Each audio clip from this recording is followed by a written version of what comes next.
Bismillahirrahmanirrahim. Assalamualaikum warahmatullahi wabarakatuh. Perkenalkan, nama saya Arini dari kelas PAI 5D.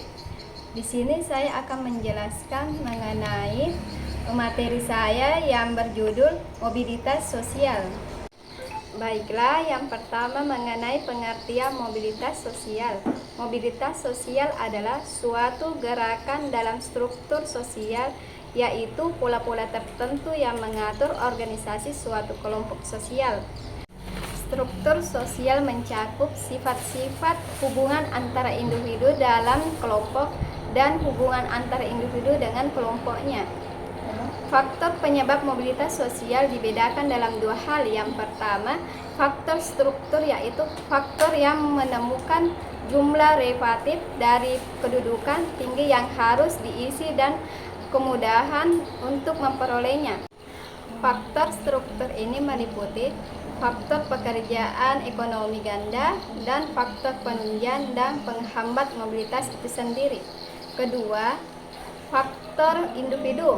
Dalam hal ini termasuk di dalamnya adalah perbedaan kemampuan orientasi sikap terhadap mobilitas dan faktor kemujuran. Adapun pembahasan yang kedua mengenai pendidikan dan mobilitas sosial.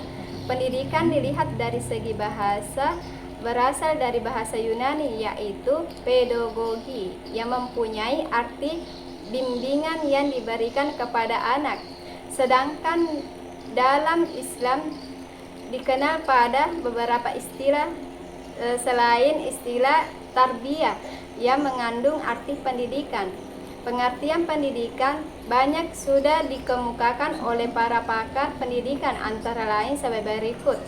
Pendidikan adalah proses penyelesaian yang secara fisik dan mental berkembang, bebas dan sadar terhadap Tuhan seperti diwujudkan dalam pikiran perasaan dan diwujudkan dalam lingkungan manusia, baik intelektual maupun emosional.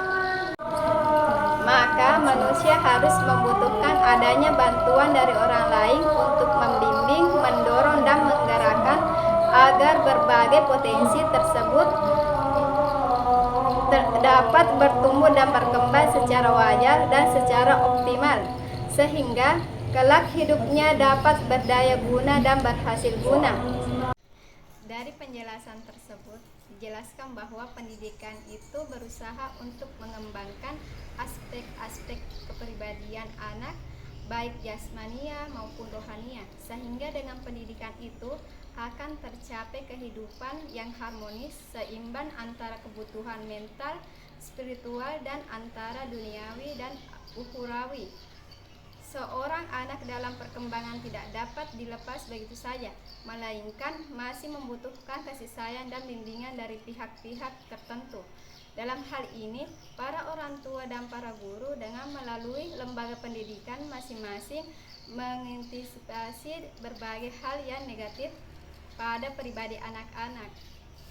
Sebaliknya, dalam masyarakat yang menganut pelapisan sosial yang bersifat terbuka, warga yang bersangkutan biasa dengan leluasa naik atau bahkan turun dari tingkat satu ke tingkat lainnya atas dasar faktor-faktor tertentu. Menurut Nasution, ada 3 metode yang bisa digunakan untuk menentukan stratifikasi sosial dan masyarakat, yakni metode objektif, metode subjektif, dan metode reputasi.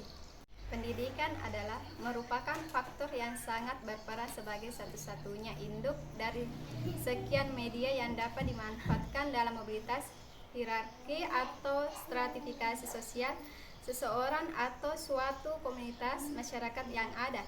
Oleh karena itu, kesadaran pemerintahan akan hal tersebut adalah haruslah benar-benar dapat ditegakkan demi kesejahteraan dan kemakmuran suatu bangsa dalam sebuah bingkai kenegaraan.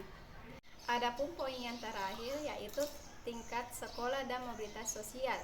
Sekolah sebagai mobilitas sosial dikiranya jika melonjak jumlah taraf pendidikan tinggi, kemungkinan mobilitas untuk anak-anak yang berada di kondisi rendah dan menengah. Baiklah, itulah materi yang telah saya jelaskan. Lebih dan kurangnya mohon dimaafkan. Wabillahi taufiq wal hidayah. Assalamualaikum warahmatullahi wabarakatuh.